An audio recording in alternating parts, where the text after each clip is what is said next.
দেখো, নয়ের যে প্রবলেমটা তাতে বলা আছে যে তিনটি সমান বৃত্ত পরস্পরকে বহিঃস্পর্শ করেছে। সমান বৃত্ত যেহেতু বলেছে, তার মানে তাদের ব্যাসার্ধ তিনটে সমান। প্রথম বৃত্তের ব্যাসার্ধ সমান দ্বিতীয় বৃত্তের ব্যাসার্ধ সমান তৃতীয় বৃত্তের ব্যাসার্ধ। প্রমাণ করি ওই বৃত্ত তিনটির কেন্দ্রগুলি একটি সমবাহু ত্রিভুজের শীর্ষবিন্দু। তার মানে কেন্দ্রগুলো যদি সমবাহু ত্রিভুজের শীর্ষবিন্দু প্রমাণ করতে হয়, তাহলে তিনটে বাহুকে সমান দেখিয়ে দিলেই হবে। ধরো এই যে আমি তিনটে বৃত্ত এঁকেছি, একটা এ কেন্দ্রীয় বৃত্ত, বি কেন্দ্রীয় বৃত্ত, সি কেন্দ্রীয় বৃত্ত। এ কেন্দ্রীয়, বি কেন্দ্রীয়, সি কেন্দ্রীয় তিনটি বৃত্ত এঁকেছি। তিনটি বৃত্ত তারা পরস্পরকে পি কিউ আর বিন্দু তিনটিতে স্পর্শ করেছে। তাহলে আমরা যেটা প্রমাণ করব যে এ বি এর সাথে এসি সমান বিসি, এ বি সমান এসি সমান বিসি। এটা প্রমাণ করতে পারলে আমরা বোঝাতে পারবো যে এবিসি ত্রিভুজটা একটা সমবাহু ত্রিভুজ। তাহলে এটা প্রমাণ করার জন্য আমরা এমনিতেই জানি যে চারটে ব্যাসার্ধ, এই চারটে মানে এগুলো সব ব্যাসার্ধ, এইটা এটা এটা এটা এইটা এটা এগুলো সবই তো ব্যাসার্ধ। বৃত্তগুলো সমান, তার মানে ব্যাসার্ধগুলো সমান। তাহলে যেহেতু এ বি ও সি কেন্দ্র বিশিষ্ট তিনটি বৃত্তই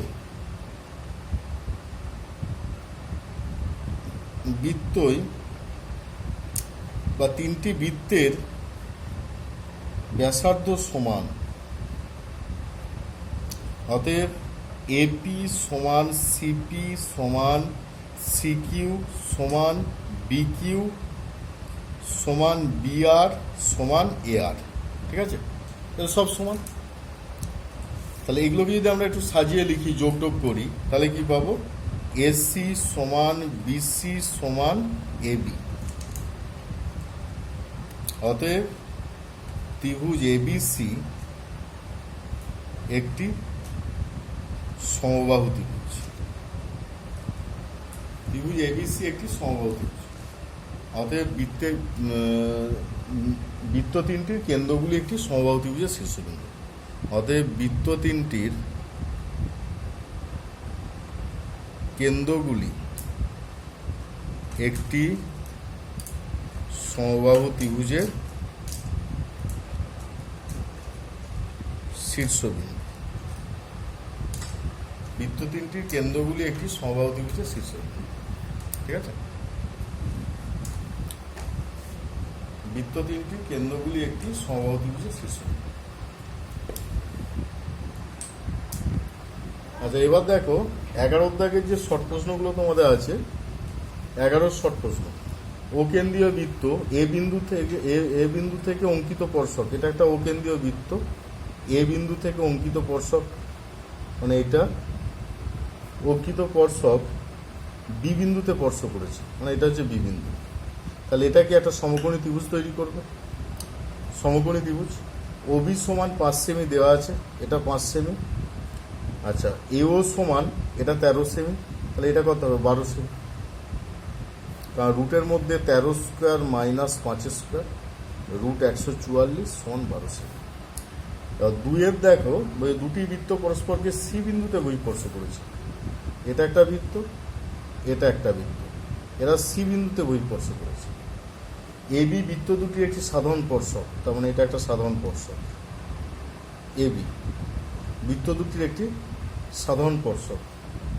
বৃত্ত দুটিকে এ ও বি বিন্দু, না ভুল হচ্ছে। ছবিটা হচ্ছে এটা একটা বৃত্ত, এটা একটা বৃত্ত, সাধারণ স্পর্শক মানে এইটা বলতে চাইছি। এটা এ বিন্দু, এটা বি বিন্দু। বৃত্ত দুটিকে এ ও বি বিন্দুতে স্পর্শ করেছে। এসি বি এর মান, ধরে এটা স্পর্শবিন্দু, এটা কেন্দ্র, এটা সি, আর এটা P R Q. AC B এর মান এই কোণটার সাথে এই কোণটা, এটা সবসময় 90 ডিগ্রি প্রমাণ হয়, কারণ একটা প্রমাণই আছে, একটা এক্সট্রা প্রমাণই রয়েছে প্রয়োগ, যেটা হচ্ছে 90 ডিগ্রি। তাহলে এর মানটা হচ্ছে 90 ডিগ্রি, কোণ এসি বি সমান 90 ডিগ্রি। আবার 3-এর দেখো, ও কেন্দ্রীয় বৃত্তের ব্যাসার্ধের দৈর্ঘ্য 5 সেমি। ও বিন্দু থেকে 13 সেমি দূরত্বে পি একটি বিন্দু আছে। পি বিন্দু থেকে বৃত্তের দুটি স্পর্শক P Q O P R অঙ্কন করা হলো। মানে এটা একটা বৃত্ত, কেন্দ্র থেকে 13 সেমি দূরে, এটা 13 সেমি, দুটো স্পর্শক অঙ্কন করা হয়েছে, এটা একটা আর এটা একটা স্পর্শক। যারা বৃত্তটাকে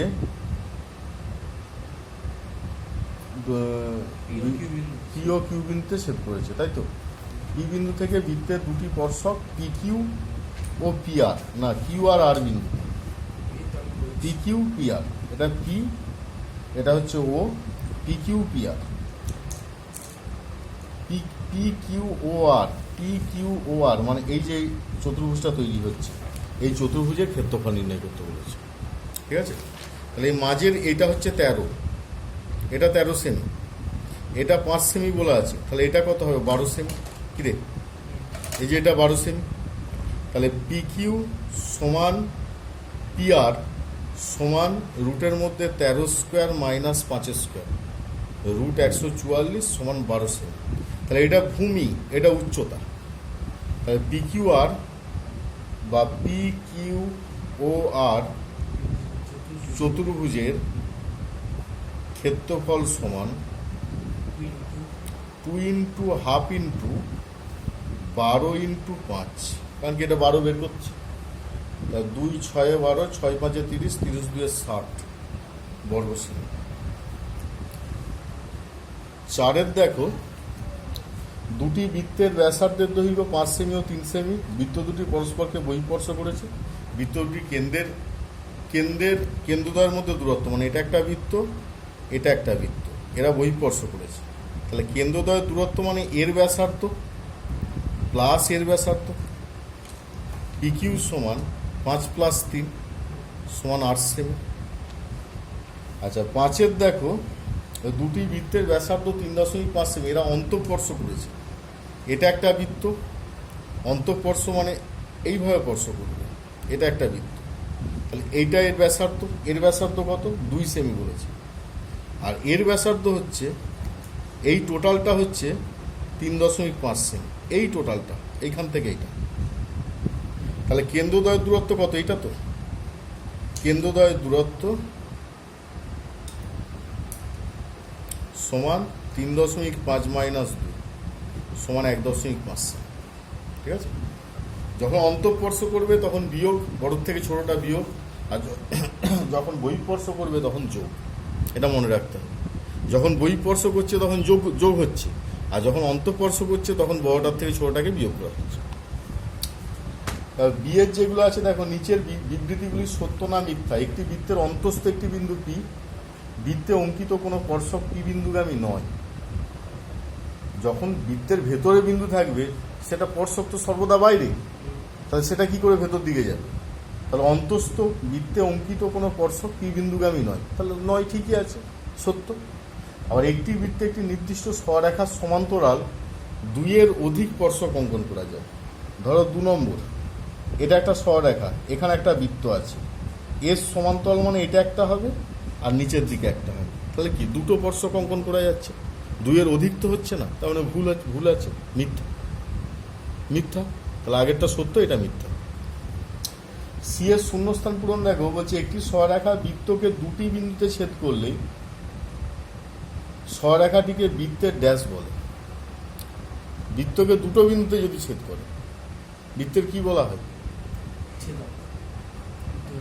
ছেদক দেওয়া আছে, জ্যা বলা যাবে। জ্যা যেহেতু বর্ধিত, উভয় দিকে বাড়ানো হচ্ছে, ওই জন্য ছেদক, তাহলে বৃত্তের ছেদক বলবো।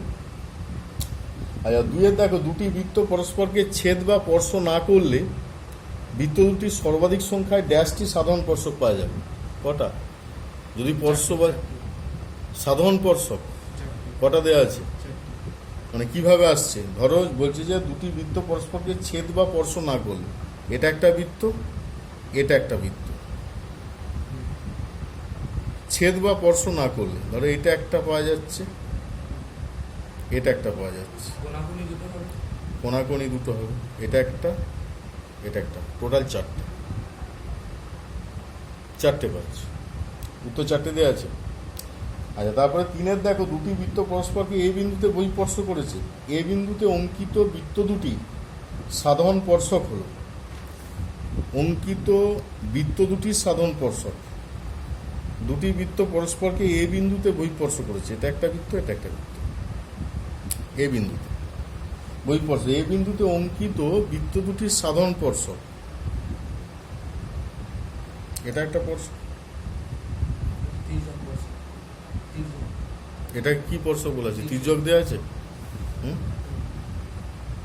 সাধারণ স্পর্শক, তির্যক সাধারণ স্পর্শক। বৃত্ত দুটির সাধারণ স্পর্শক হলো তির্যক সাধারণ স্পর্শক। যা দেওয়া আছে মানতে হবে। আচ্ছা, এবার পরের দাগের দেখো, 12 দাগ। 12 দাগের 1 অঙ্ক। 12 দাগের 1, যে পাশের চিত্রে বৃত্তের কেন্দ্র ও বিওএ বৃত্তের ব্যাস, বিওএ বৃত্তের ব্যাস, বিওএ পি বিন্দুতে অঙ্কিত স্পর্শক বর্ধিত বিএ কে টি বিন্দুতে ছেদ করেছে। পিবিও সমান 30 ডিগ্রি হলে পিবিও মানে এটা 30, পিটিএ পিটিএ পিটিএ মানে এই কোণটা বের করতে হবে, এর মান নির্ণয় করো। তাহলে আমি একটা কথা বলি যে এই কোণটা কত? এটা তো 90। এটা যদি 30 হয়, এটা কত? 30। তো 30 আর 90 120 হলো। তাহলে এই টোটালটা হচ্ছে 120। এটা কত? 30। 30 120 কত? 150। তাহলে এটা কত হবে? 30। তাহলে কি কি করতে হচ্ছে? প্রথম হচ্ছে এই কোণটাকে 90 ডিগ্রি বলা হচ্ছে। পি বিন্দুতে ওপিটি কোণটা হচ্ছে 90 ডিগ্রি। ওপিটি কোণ, ওপিটি সমান 90 ডিগ্রি।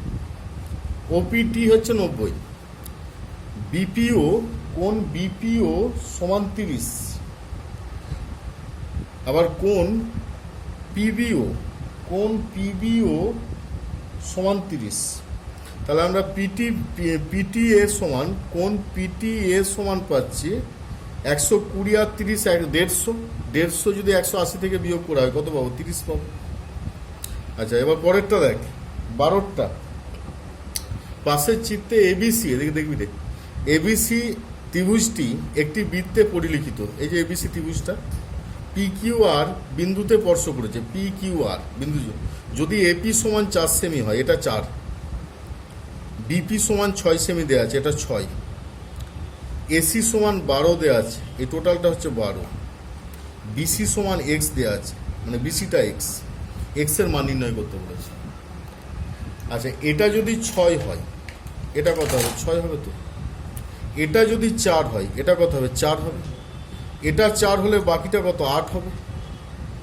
বাকিটা 8, কারণ এটা 12, টোটালটা 12। তাহলে 4 8, এটা 8 হলে এটা কত? 8। এটা কত? 8। ও কি কিউসিটা? তাহলে এই টোটালটা কত? বিসি সমান কত পাচ্ছি? 14। তাহলে এখানে কিভাবে করা হলো? এটা 4, এটা 6 দেওয়া আছে, আর এই টোটালটা 12 দেওয়া আছে। তাহলে এটা 4 হলে এটাও 4, এটা 6 হলে এটাও 6। আবার এটা 4 মানে বাকিটা 8, 8 হলে এটা 8, 6 আর 8 14। ঠিক আছে? এবার 3-এরটা দেখ, একটু দেখে না, পরে করে দিবি। আচ্ছা, 3-এরটা দেখো। পাশের চিত্রে এবিসি কেন্দ্রবিশিষ্ট 3টি বৃত্ত পরস্পরকে বহিঃস্পর্শ করেছে। পি কিউ আর বিন্দুতে বহিঃস্পর্শ করেছে 3টি বৃত্ত। এবি সমান 5 সেমি, এবি বলতে এই টোটালটা 5 সেমি দেওয়া আছে। বিসি সমান 7 সেমি, এই টোটালটা 7 সেমি দেওয়া আছে। সিএ সমান 6 সেমি, এইটা 6 সেমি। তাহলে এ কেন্দ্রবিশিষ্ট বৃত্তের ব্যাসার্ধ নির্ণয় করো। এ কেন্দ্রবিশিষ্ট মানে এর ব্যাসার্ধটা নির্ণয় করো। তাহলে এবিসি কেন্দ্রবিশিষ্ট বৃত্ত 3টি পরস্পরকে বহিঃস্পর্শ করেছে। এবি সমান 5 সেমি, বিসি সমান 7 সেমি, সিএ সমান, মানে 3টে বাহু দেওয়া আছে আর কি ত্রিভুজটা। এ কেন্দ্রবিশিষ্ট বৃত্তের ব্যাসার্ধ নির্ণয় করতে বলেছে। তাহলে আমরা এ কেন্দ্রবিশিষ্ট বৃত্তের ব্যাসার্ধটাকে ধরে নেবো। ধর আমি ছবিটা এঁকে নিই একটু, ছবিটা ধর একটু এঁকে নিচ্ছি। ছবিটা যেটা আছে যে এরকম একটা বৃত্ত, এরকম একটা বৃত্ত, আর এরকম একটা বৃত্ত, এর কেন্দ্র 3টে যোগ করা আছে।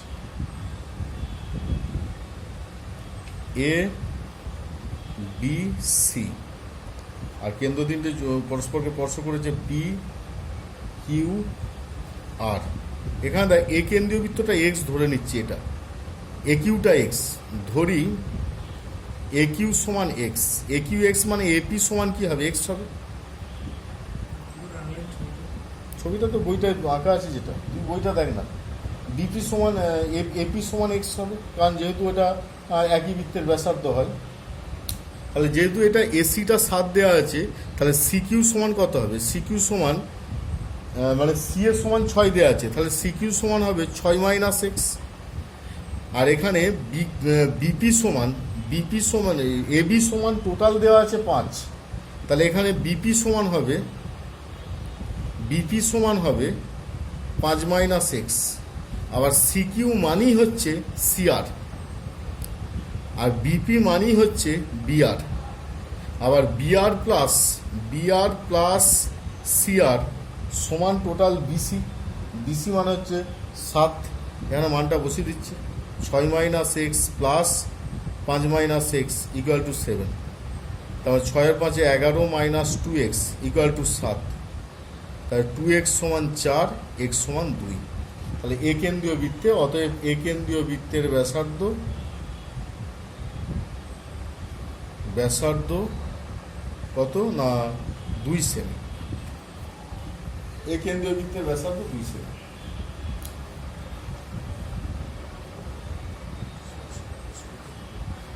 আচ্ছা, চারেরটা করাবো না, চারেরটা নিজেরা বাড়িতে দেখবি, না পারলে করি দেবো। আমি শুধু পাঁচেরটা করে দিই। পাঁচেরটা যেটা আছে, পাঁচেরটা পরীক্ষায় পড়ে ম্যাক্সিমাম সময়ই পাঁচেরটা করি। পাঁচেরটা বলেছে দেখ যে দুটো বৃত্ত আছে, তাদের কেন্দ্রদ্বয়ের মধ্যে দূরত্ব বলা আছে, এটা একটা বৃত্ত আর এটা একটা বৃত্ত, তাদের কেন্দ্রদ্বয়ের মধ্যকার দূরত্ব বলা আছে। ধরো এ কেন্দ্রীয় বৃত্ত, বি কেন্দ্রীয় বৃত্ত, তাদের কেন্দ্রদ্বয়ের মধ্যকার দূরত্ব হচ্ছে 13 সেমি বলা আছে। এর থেকে এর একটা স্পর্শক অঙ্কন করছি, যেটা হচ্ছে সাধারণ স্পর্শক বলছি। তাহলে এইখান থেকে আমরা একটা ব্যাসার্ধ যোগ করতে পারবো, এটা একটা ব্যাসার্ধ যোগ করতে পারবো।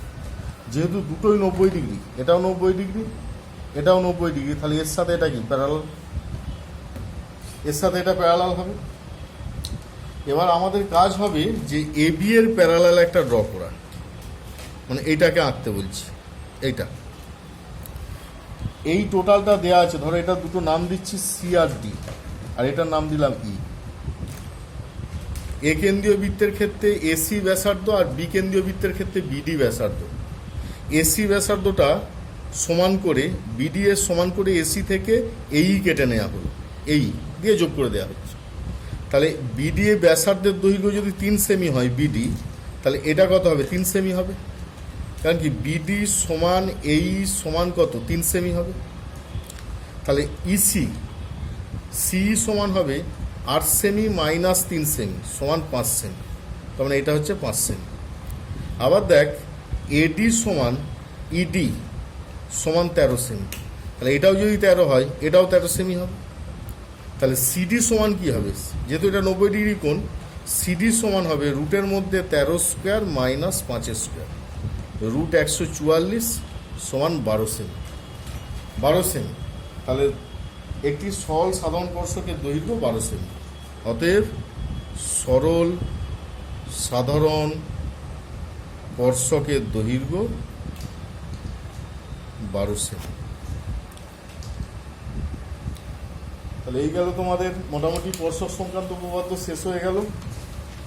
এরপরে আবার নতুন চ্যাপ্টার করানো হবে, এগুলো ভালো করে দেখে বোঝার চেষ্টা করবে। হ্যাঁ, বুঝতে না পারলে জানাবে।